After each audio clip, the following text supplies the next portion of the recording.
You are caught in a situationship. It's a disorienting space where you share the intimacy of a relationship but lack the security of commitment. We usually treat this confusion as a personal emotional failure. Instead, let's treat it as an engineering problem. We are going to apply active architectural logic to your relationship dynamic. Over the next few minutes, we will walk through 4 specific steps to build a tangible, written clarity action plan. To do this properly, you need to gather 3 things right now: a physical notebook, a single pen, and 10 minutes of uninterrupted focus. Navigating out of an emotional gray area requires treating your feelings as hard data. We have to map the territory before we can build a way out. Step 1 is identifying the specific psychological drivers that create the foundation for undefined relationships. The first driver is the paradox of choice. Modern dating creates the perception of infinite options. Making a final decision feels like closing a door, which paralyzes the ability to commit. This diagram shows what happens next. The entire structure of undefined love rests on 2 main cracks: that paradox of choice and attachment avoidance, the internal conflict where a person craves intimacy but actively rejects the vulnerability required to maintain it. Looking closely at attachment avoidance, you can see the imbalance. It allows a partner to harvest the benefits of intimacy while bypassing the actual structural load of a label.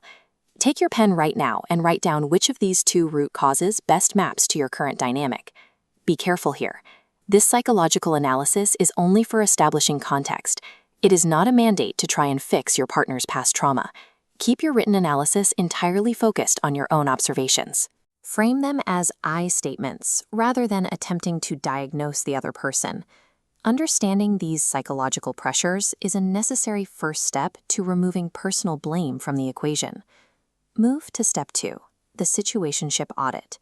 Draw a line down the middle of your paper. This chart shows how to measure your relationship data. Label the left column privileges given.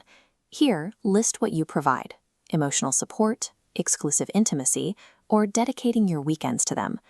Label the right column commitment received. List what you actually get in return, like an official label or forward-looking future planning. If you are in a situationship, your chart reveals a massive deficit.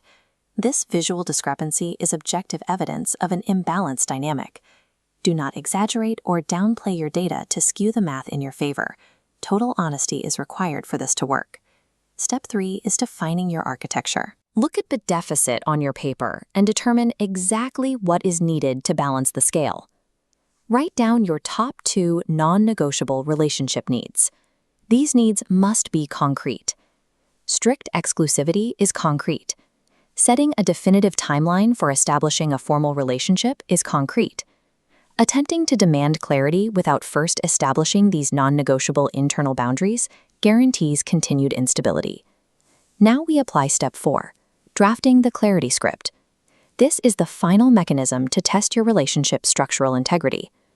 This interface outlines our communication formula.